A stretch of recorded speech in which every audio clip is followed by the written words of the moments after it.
In this video, I'm going to show you the exact roadmap that I followed to scale my brand new online coaching business from zero to over $200,000 a month in just 8 short months. And this video is actually going to be a recording of one of my live group coaching calls inside my community with my clients in the program. And I'll show you literally exactly what happened month by month and what my decision-making process was, what was going on in the business, what was going on in my mindset that led me to make certain decisions. And then I also talked about where I was planning on going from there. Now the recording's about a month or so old. I actually ended up finishing that month over $200,000 and applied the things that I said I was going to do.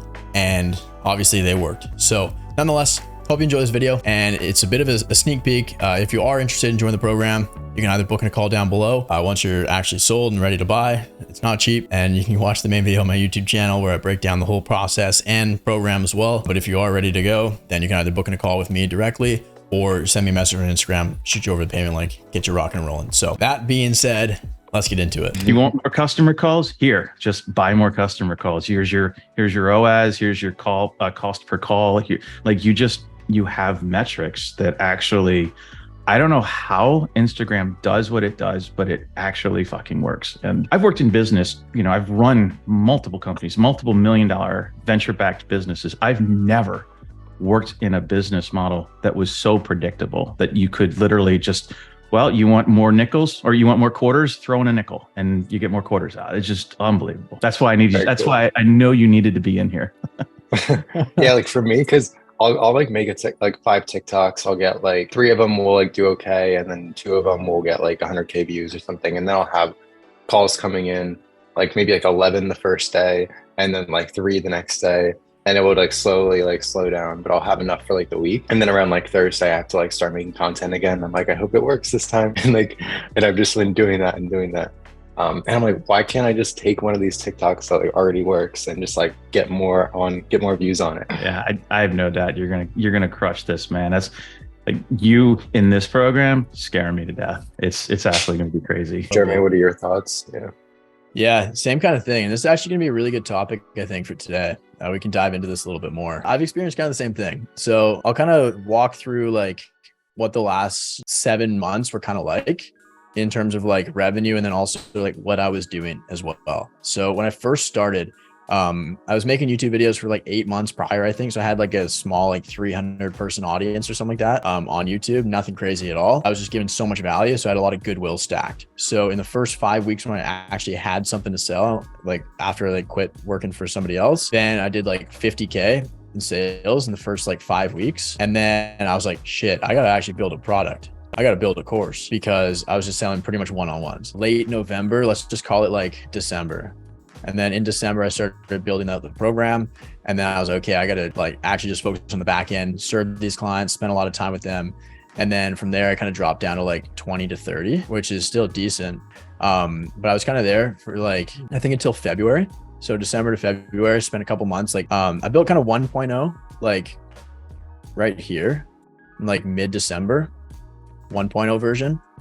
And then from the end of January, so kind of January to like the end of February, so pretty much all of February, I was building 2.0. So just updating it after spending a lot of time with my clients, like one-on-ones like crazy, and just really figuring out, okay, what's working, what's not, what's working for me, what's not working for me. And then kind of just like 80-20 in my whole program and just really simplifying it. And I wasn't really pushing marketing and sales. I think from the end of January, like all of February and March, I turned off, I didn't have a single ad running because I just wanted to focus on the back end and really nail the product. I think that was a mistake though, actually turning off the ads, because, and I'll get into that in a minute too. Because I think I'll probably be going through a very similar phase here very shortly in the next like month or two. People are literally like throwing their credit cards at me at this point. It's like a new client, you guys see it, like a new client's joining every day at this point. Like that's not, with just me on the back end, it's not going to be sustainable. I mean, I've built I built the program to the place where it's at right now, where it's like, you guys have seen it. We spend most of our time together in the first couple of weeks. We literally like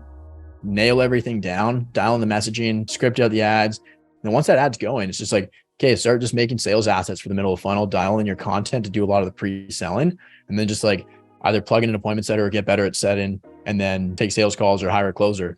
And then it's just kind of like, that's kind of it. Like it's such a simple process, which is amazing. You guys don't really need too much of Jeremy after the first couple of weeks, which does make it a lot easier and simpler in terms of the delivery, like from my point of view. So that's also like a side product or a side effect of a really good product. But anyways, yeah. So from like February to March, no ads. I started building out 2.0. That was finished kind of in March. I turned back on my ads like right here. And then April, I did like 80K. So literally just like turn on my ads and then boom, cranked right up, just cause and effect kind of thing. I just put $1 in, I got like 18 out or something like that. So that was March, April. And then I think it was like May, June kind of thing. I went to Europe for a month for a little mastermind, had to kind of clear my head a little bit. Like that was kind of around here. I was working like, you guys probably noticed, like I was kind of working like an hour a day kind of thing. And I was still doing like kind of maintaining and being pretty consistent. Ads were kind of spending. Ad spend dropped a little bit because I had a daily spend limit and I've been having issues with that. I think I might have got that fixed yesterday. We'll see. I got back in June. I was like, okay, I'm tired of playing around. Like, let's fucking crank this thing. And then the compound effect really started to kick in as well because of downtime that I spent on the back end. In June, I also kind of rebuilt the program. I updated a lot of the modules, the VSL training, the offer training, the ads training, all of that stuff. So I kind of did like 3.0 in June, and that's where we're at right now. And then I was like, okay, July, I'm kind of done fucking around. Like, let's go. And then boom, scale it up. In the last like 31 days, I think I'm at like 158, which is wild. And literally just ad spend, right? Turned my ads back on. I think I'm at like 70 for the last week. It's wild. That's that. And I've been playing around. As you guys know, it's like I've been having some issues with Instagram. I think I've only spent like $1,500 in the last month on Instagram. Like I'm capped at like 50 a day. So it's like 1,500 on Instagram. And then I started running YouTube ads as well. A couple of guys in the program helped me kind of dial that in a little bit actually. So I think I spent like 3K. So kind of like 5 to 6K total. And then that turned into like 160.